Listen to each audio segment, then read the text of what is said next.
Hello, this is Killican, and let's be honest, gamers, survival horror has taken a dive in quality. While some have been good, most are reduced to first-person jump scare sims, and I'm honestly not a fan of games where you run right past a plethora of blunt objects, any of which in real life you could pick up and swing into the monster's face. Although it came in Resident Evil's wake, Silent Hill has always been the true king of survival horror. From the art style, to the music, to the atmosphere, to the storytelling, even the weaker entries in the series, i.e. Homecoming and Downpour, still beat the hell out of Resident Evil's rock bottom. And most people point to Silent Hill 2 Restless Dreams as their favorite. And while I'll admit it's a great game in its own right, Silent Hill Origins has always been my personal favorite. First off, let's take a look at the story, without spoiling too much of it or how it relates to the other games. Origin is set in the titular New England town sometime in the 1980s, about 7 years before the original game. You play as a trucker named Travis Grady, who stumbles into town just in time to get caught up in the demonic cult, the Order's, attempt at bringing about Armageddon. Travis rescues their intended sacrifice, 7-year-old Alessa Gillespie, before the ritual could be completed, and spends the rest of the game looking for her and undermining the Order's efforts while facing his own personal demons.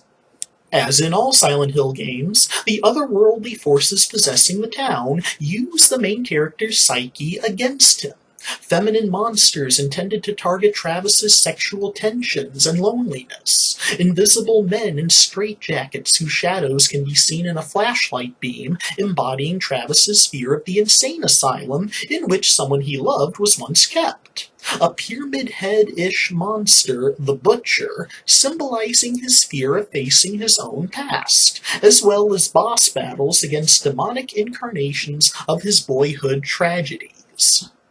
As always, the music is very well done and atmospherically fitting, though without any real standouts. The real winner here for me is our hero, Travis Grady. An accurate description of him would be a cross between Robert De Niro's character, Travis Bickle, from the movie Taxi Driver, and Kurt Russell's character, Jack Barton, from the movie Big Trouble in Little China.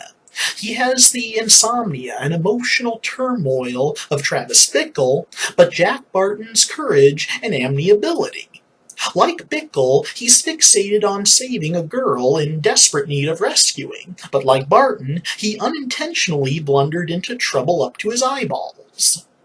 Like most Silent Hill characters, Travis faces the skeletons in his closet, and doing so gains a weapon capable of dispelling the dark forces hell-bent on consuming the soul of young Alessa Gillespie. His refusal to submit and willingness to fight wins Alessa's freedom and sets the stage for the original game.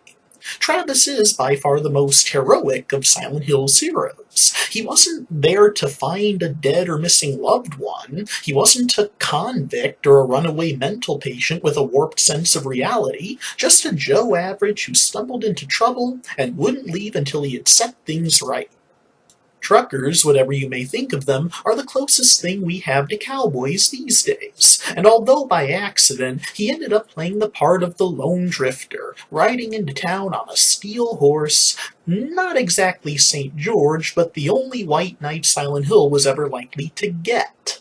He's also one of the few Silent Hill protagonists to face enemies with just his fists, although he has an arsenal at hand in the final showdown, ranging from pistols to shotguns to magnums to an AK-47. Definitely a modern cowboy. On a steel horse he'd ride, and in Silent Hill he's wanted, dead or alive. Yes, I did just quote John Bon Jovi, and I refuse to apologize. The only negative thing to say about the game itself is the graphics, but to be fair, it was a PSP game. I only played it as a port for the PS2. And while I'll admit Silent Hill 2 Restless Dreams is arguably a better game overall, Origin still holds the #1 slot for me. If Robert E. Howard, the famed writer of dark heroic fantasy such as Conan the Barbarian and Solomon Kane, were to write a Silent Hill story, this would be it. And even back when it came out, way overdue as far as I was concerned. Thanks for watching, everyone. Please like and share, don't forget to subscribe, and peace out.